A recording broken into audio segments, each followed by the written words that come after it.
ಓಂ ಗಂ ಗಣಪತಾಯೇ ನಮಃ. ಶ್ರೀ ಗುರುದೇವ ರುದ್ರಾಯ ನಮಃ. ಎಲ್ರಿಗೂ ನಮಸ್ಕಾರ ಸ್ನೇಹಿತರೆ. ನಾನು ನಿಮ್ಮ ಪ್ರಕಾಶ್.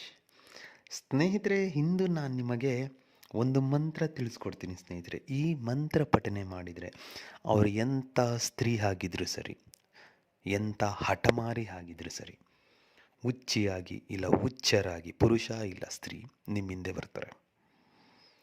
ಅದನ್ನು ಹೇಗೆ ಮಾಡಬೇಕು ತಿಳಿಸ್ಕೊಡ್ತೀನಿ. ಅದಕ್ಕೂ ಮುಂಚೆ ನಮ್ಮ ಚಾನಲ್ನ ಸಬ್ಸ್ಕ್ರೈಬ್ ಮಾಡಿಲ್ಲ ಅಂದರೆ ಸಬ್ಸ್ಕ್ರೈಬ್ ಮಾಡಿ, ಲೈಕ್ ಮಾಡಿ, ಶೇರ್ ಮಾಡಿ, ಹಾಗೆ ಬೆಲ್ ಐಕಾನ್ ಬಟನ್ ಪ್ರೆಸ್ ಮಾಡೋದನ್ನ ಮರಿಬೇಡಿ.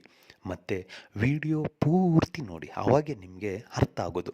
ಸ್ವಲ್ಪ ಸ್ವಲ್ಪ ಫಾರ್ವರ್ಡ್ ಮಾಡ್ತಾ ಆಗಲಿ, ಇಲ್ಲ ಸ್ವಲ್ಪ ನೋಡಿ, ಏನೂ ಅರ್ಥ ಆಗಲ್ಲ. ಪೂರ್ತಿ ನೋಡಿದರೆ ಅದರ ವಿವರಣೆ ನಿಮಗೆ ತಿಳಿಯುತ್ತೆ. ಸ್ನೇಹಿತರೆ, ಮೊದಲನೆಯದಾಗಿ ಇದನ್ನು ಗುರುವಾರ ದಿನ ಮಾಡಬೇಕು. 5 ಗುರುವಾರ ಮಾಡಬೇಕು. ಕೇವಲ ಗುರುವಾರ ಮಾತ್ರ. ಪ್ರತಿ ಗುರುವಾರ 121 ಸಾರಿ ಮಂತ್ರ ಪಠನೆ ಮಾಡೋದಿರುತ್ತೆ. 5 ಗುರುವಾರ ಮಾಡಿದರೆ ಸಾಕು. ನೀವು ಆ 5 ಗುರುವಾರನೂ ನೀವು ಬಿಳಿಯ ಹೂವು 3 ಹೂವು ಇಟ್ಕೊಂಡಿರಬೇಕು ನೀವು. ಮತ್ತು ಅವರ ಫೋಟೋ ನಿಮ್ಮ ಹತ್ರ ಇರಬೇಕು. ಮತ್ತು ರುದ್ರಾಕ್ಷಿ ಮಾಲೆ. ಏನಿಲ್ಲ ಸ್ನೇಹಿತರೆ, ಅವರ ಫೋಟೋ ನಿಮ್ಮ ಮುಂದೆ ಇಟ್ಕೊಳ್ಳಿ, ಕೈಯಲ್ಲಿ ರುದ್ರಾಕ್ಷಿ ಮಾಲೆ ಇಟ್ಕೊಳ್ಳಿ. ಆ 3 ಬಿಳಿ ಹೂವು ಏನಿದೆಯೋ ಆ ಹೂವನ್ನು ಅವ್ರ ಫೋಟೋ ಹತ್ರ ಇಟ್ಬಿಡಿ. ಇಟ್ಟು ನಾನು ಏನು ನಿಮಗೆ ಈಗ ಮಂತ್ರ ಕೊಡ್ತೀನೋ ಆ ಮಂತ್ರನ 121 ಸಾರಿ ಪಠನೆ ಮಾಡಿ. ಪಠನೆ ಮಾಡಿ ಮುಗಿದ ಮೇಲೆ, ಪ್ರತಿ ಗುರುವಾರ ತರಬೇಕಾಗುತ್ತೆ 3 ಹೂವು.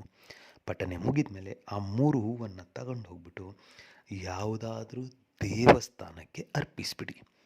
ಇಲ್ಲವಾ ಹರಿಯುವ ನೀರಲ್ಲಿ ಬಿಟ್ಬಿಡಿ. ಹರಿಯುವ ನೀರೇ ಆಗಬೇಕು ಸ್ನೇಹಿತರೆ, ಹೇಳ್ತಾ ಇದ್ದೀನಿ. ಇಲ್ಲವಾ ಅರಳಿ ಮರ ಇದ್ದರೆ ಅರಳಿ ಮರದ ಬುಡದಲ್ಲಿ ಇಟ್ಟು ಬಂದುಬಿಡಿ. ಇಷ್ಟು ನೀವು ಮಾಡಿದ್ದೇ ಆದರೆ 5 ಗುರುವಾರ ಸತತವಾಗಿ ನೀವು ಮಾಡಬೇಕು. ಸತತವಾಗಿ ನೀವೇನಾದರೂ 5 ಗುರುವಾರ ಮಾಡಿಬಿಟ್ರೆ ಸ್ನೇಹಿತರೆ, ವಿಶ್ವಾಸದಿಂದ ಮಾಡಿದ್ದೇ ಆದರೆ ಅವರು ಹೇಳಿದ್ನಲ್ಲ, ಹುಚ್ಚರಾಗಿ ಬರ್ತಾರೆ. ಅವರು ಪುರುಷ ಆಗಲಿ ಸ್ತ್ರೀ ಆಗಲಿ.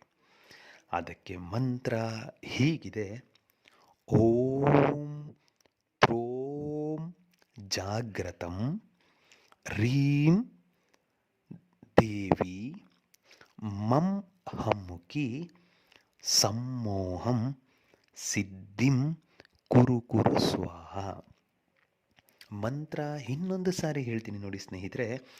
ಓಂ ತ್ರೋಂ ಜಾಗ್ರತಂ ರೀಂ ದೇವಿ ಮಂ ಹಮ್ಮುಕಿ ಸಮ್ಮೋಹಂ ಸಿದ್ಧಿಂ ಕುರು ಕುರು ಸ್ವಾಹ.